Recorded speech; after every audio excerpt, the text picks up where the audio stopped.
Perezida Vladimir Putin yinjiye mu kigo cya gisirikare yambaye uniform ya gisirikare gake gake kumwe abavuga tuje adahubagurika ndaje mu gushyirire mu mwumve.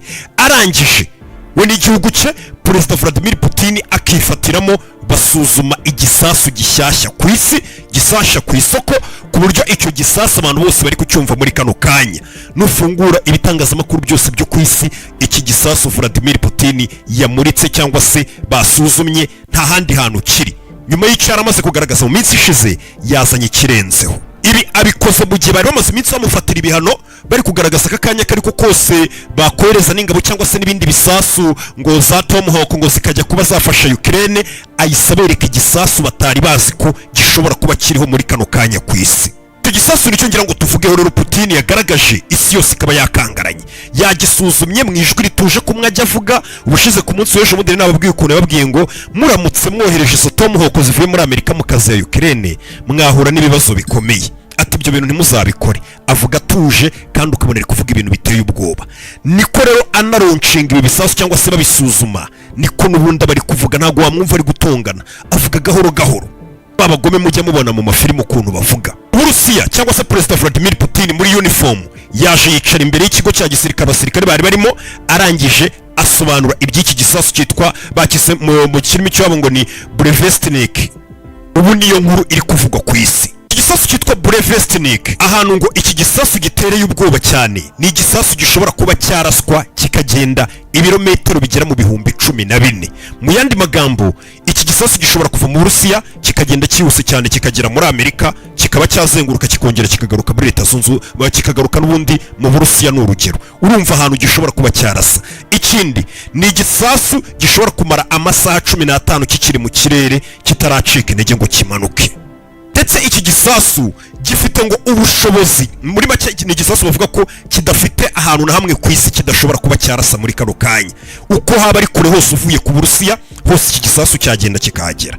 Ikindi ni igisasu ngo gifite ubushobozi bwo kurasirwa tuvuge mu Burusiya barashe muri Amerika cyangwa se barashe igihugu icyo ari cyo cyose kikagenda gikwepa ubwirinzi bwose bwo mu kirere bari kugitega cyangwa se bwagerageza kugihagarika kikagenda gikwepa ubwo bwirinzi bw'ikirere paka kigezeho kigomba kurasa. Isuzuma ejo Vladimir Putin yararikoze ry'iki gisasu kimeze gutya cya mbere ku isi kibayeho. Yandi magambo Vladimir Putin ejo yabikoze ameze nk'uri kurata imbaraga za gisirikare Abarusiya bafite kuki yarasa imbaraga ku munsi w'ejo. Yabikoze ameze nk'uri kubereka ngo tugiye mu mitsinda bafite ariko ndifuza ko tujya mu biganiro. Ibi yabitangaje ku munsi w'ejo. Yaraje agaragaza kino gisasu aragisuzuma agaragaza ubushobozi gifite aragisobanura neza ndaza kumukumvisha.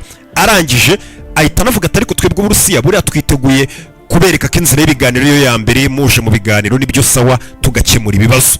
Ariko amaze kukwereka n'imbaraga ko burya hari ukuntu umuntu ashobora kubwira ngo tujye mu nzira y'ibiganiro n'iki ukagira ngo nubwo bafite kukabona ko mumurenze, ariko umuntu arabanje kweretsa ibisasu bihambaye mutigeze mubona ahisa no kwereka inzira y'ibiganiro. Icyo gihe ni ukuvuga ngo ni umunyamahoro abakweretse ko rwose atari ubwoba butumye gusaba inzira y'ibiganiro. Intwaro ukuntu bari kuyivuga reka tubyinjiremo. Iyi ntwaro Uburusiya ku munsi w'ejo Vladimir Putin yarayisuzumye. Amaze kuyisuzuma bavuga ko nta misile n'imwe zigeze zibaho kuri iyi si zimeze nk'iyi ngiyi. Intwaro bita ngo ni Burevestnik. NATO ikimara kubona bino bimisile bo bahise babihimba izina baravuga ngo biriya misile Vladimir Putin yamuritse bazise ngo ni Skyfall. Bazibatiza n'izina rya bazise SCC X9 Skyfall niko NATO yise yita kino gisasu. Ndetse nanone iki gisasu NATO yise bavuga cyangwa se bamaze kukibata izina ryitwa ngo ni Storm Petrel cyangwa se ni inyoni ubundi yitwa ngo ni Storm Petrel. Ni inyoni ihambaye cyane isanzwe iba ku isi, niyo nyoni ubundi irenze mu bijyanye n'umuvuduko wo kwihuta. Bakaba banazi ko iyo nyoni iyo ivuye ahantu bayita ngo ni umuburizi, iraburira abantu ngo hano hantu hagiye kuza ibyago. Iyo nyoni ubundi niko isanzwe izwi. Iyo babonye ifa ahantu igenda baravuga atera ahantu ivuye hagiye kuba ibyago, cyangwa se ni buryo mbega imeze nk'aho ari iburira izindi nyoni ngo hano hantu hagiye kuba ibyago. Mu yandi magambo n'iki gisasu Vladimir Putin yamuritse impamvu nacyo bakise Storm Petrel cyangwa se iyo nyoni n'ubundi igaragaza ahantu hari ibyago nuko icyo gisasu iyo kigihaguruka baba babizi ko ahantu kigiye kiba kiri kubaburira kibabwira ko aho hantu kiri buhasige ibyago nka ya nyoni. ko nta kintu kimwe kiba kiri buze kubasha guhagarika iki gisasu mu kirere. Ntabwo ubwo bushobozi burabaho. Vladimir Putin yambaye uniform ya gisirikare yaje imbere y'abajenerali be arangije avuga rino jambo ngira ngo wumve neza witonze. Yabwira abameze nk'ari kubwira abajenerali be ariko muri rusange bari kubwira isi yose by'umwihariko abo twakwita ngo nabanzi b'igihugu cye. 14 тысяч и в воздухе находилось? Ну, около 15 часов. И это не предел. Не предел. Да. Нужно будет, Валерий Алексеевич, определиться, на что это такое, к какому классу оружия эта новая система относится. Надо определить... Vladimir Putin ngira ngo uramwiyumviye mu ijwi rye aho ngaho yari ari kuvugana n'abajenerali bababaza ngo harya iyi misile twasanze yirukanka cyangwa se ishobora kugenda urugendo rungana n'ibirometero bingahe. Baramusubiza ngo ibirometero 14,000. Bivuze ngo ibirometero 14,000 ni kure cyane kuko bara kuva mu Burusiya ujya muri Leta Zunze Ubumwe za Amerika ntaga ari ibirometero byinshi cyane, ni kure cyane pe, ariko ni ibirometero ushobora gusanga nko kuva mu Burusiya uri kurasa n'ubundi nka Washington tuvuge n'urugero ari ibirometero nk'ibihumbi 6, ibihumbi 5, ibihumbi 7 bitewe na leta iyo ari yo muri Leta Zunze Ubumwe za Amerika. Nanone bakakubwira ko Vladimir Putin muri iyi nama akimara kubaza ibyo bintu yongera avuga ngo ikindi iki gisasu gishobora kuba cyamara mu kirere amasaha 15 mu kirere kikiri kugenda mu kirere. Anyisha arabaza ngo kandi ayo masaha 15 ntago ariyo ya nyuma gishobora kugenda toya atayo nama cyo gishobora kugenda. Vladimir Putin arangije abwira abajenerali be mu magambo y'uko bamwumvaga ari kubivuga mu Kirusiya aravuga ati rero tugomba kubanza tugasobanukirwa neza kino gisasu ni bwoko ki n'urwego turi buze kugishyiramo cyangwa se mbega karase twakibarizamo. Mu yandi magambo nabo bari kuvuga ati twakoze igisasu giteye ubwoba turakibariza muri za misile zari zisanzwe wenda kategori muri karase runaka iyi. Mbega ni nko kwibutsa isi ko iki gisasu kitarabonerwa icyiciro, mbega ari igisasu kiri mu cyiciro cyacyo muri ligue yacyo gusa muri classe yacyo yonyine nta kindi gisasu kirabaho bashobora kuvuga ngo tugishyire. Mbega buri arukuri mbo ndavuga ngo tureshyira mu mapistoli tureshyira muri za zindi zirasa gutya musabareba mbega gutyo muri classe y'imbunda runaka cyangwa se bisasu. Ariko Putin yavuze ngo turacyari gushaka urwego tuza gukarasamo kino gisasu kuko kiracyihariye nta rundi rwego turakibonera. Yandi magambo anga ameze nyine nkuri kubwira isa babwira ati aka nakantu gashya mutarabona ku isi. Iki gisasu impamvu gitinda mu kirere cyane nuko kifitemo imbaraga za nuclear reactor ishobora gutuma nyine kigenda igihe kirekire mu kirere. Undi ibindi bisasu byinshi ubona biguruka mu kirere cyangwa se amamisire aba agenda cyangwa se agurukira n'ubundi kucyo twakwita ngo ni kuri conventional fuel ni ibiri kugenderaho nyine tu. Ariko iki ngiki cyo noneho kigendera ku mbaraga za nuclear mu kirere. Mbega kigendera kuri ku mbaraga za nuclear nizo zituma kigenda mu kirere, ari nabyo bigiye ubushobozi bwo kuba cyagenda ahantu kuri cyane kikaba cyazenguruka isi kikanagaruka. Bitandukanye na bya bindi bimeze nk'ibigendera kuri essence ishobora gushira cyangwa se fuel bikaba byahagarara ubwo nimba twabyita sinze, ariko byose ni amavuta nyine abitwara muri iyo kategori. Iki ni igisasu bivuga ko gishobora kuzenguruka iminsi myinshi kikiri mu kirere, kikamara umunsi wa mbere kiri mu kirere kiri mu rugendo, umunsi wa kabiri kiri mu rugendo, kikazenguruka isi kigakata bikwerekeza aho bagitumye kigomba kurasa.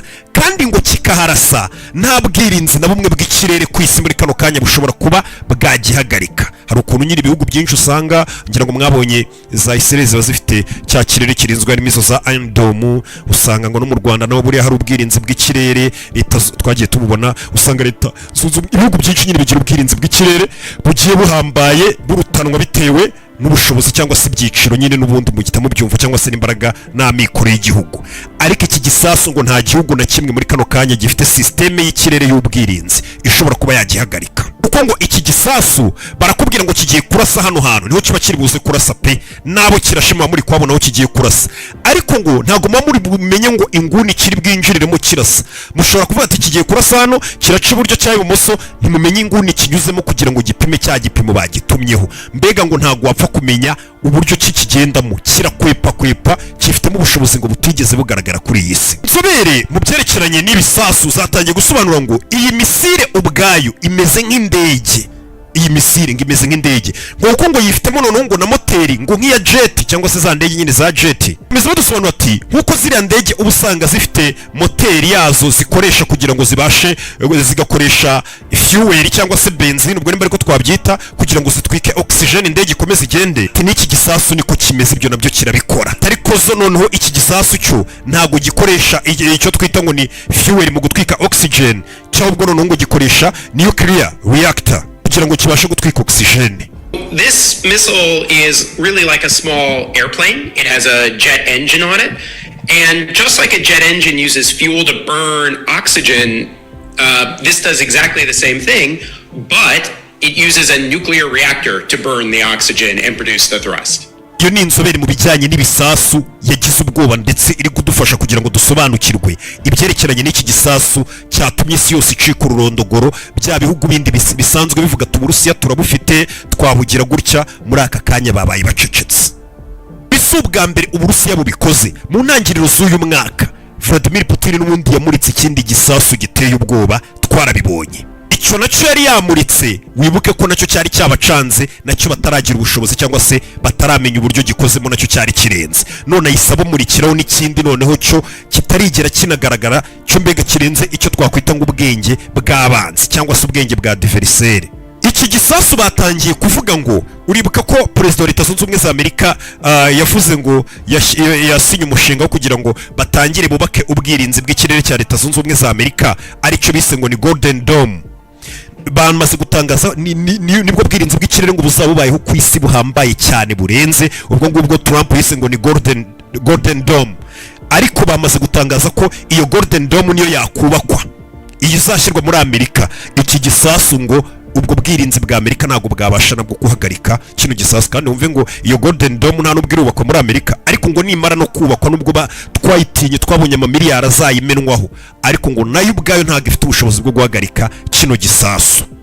Iki gisasu ntukabona igisasu nk'iki ngiki kigeze ku isoko ngo ugire ngo ni igisasu baba babyutse cyangwa kuva intambara yatangira na Ukraine ngo nibwo batangiye kugikora no kukigerageza. Oya, iki ni igisasu kiba kimaze imyaka n'imyaniko mu mishinga bagitunganya, kuko bakubwira ko ngo iki gisasu cyari kimaze igihe Vladimir Putin agitunganya bagikora, ku buryo bakubwira ngo mu mwaka wa 2019 iki gisasu bigeze kubwira Vladimir Putin ngo cyarangiye, arababwira ngo ni mu gikorere test, ni mu gisuzume nyine mu kirase turebe uburyo gikoramo. Icyo gihe baragisuzumye, ariko kuko bari bataragitunganya neza 100%, birangira abanyesiyanse 5 bahasize ubuzima bitewe nuko bari bagisuzumye mbega kitararangira neza 100%. Ubwo bahise babona aho bipfira, bakomeza baragitunganya guhera 2019 bongeramo akanaka bakandakana kariya, none dore 2025 turi kuyirangiza nibwo igisasu bamaze kukivugurura neza. Urumva imyaka n'amafaranga n'imbaraga bamaze igihe babitaho. Noneho Vladimir Putin yamaze kugaragaza ko bagisuzumye bukiri tayari kuba none cyatangira gukoreshwa. Abantu benshi bari kwibaza ngo Vladimir Putin kuki yahisemo ku munsi w'ejo kuba ari bwagaragaza iki gisasu, kuba ari bwo akimurika. Bakavuga ati ni ubutumwa yari ari kugenera bino bihugu byo mu burengerazuba.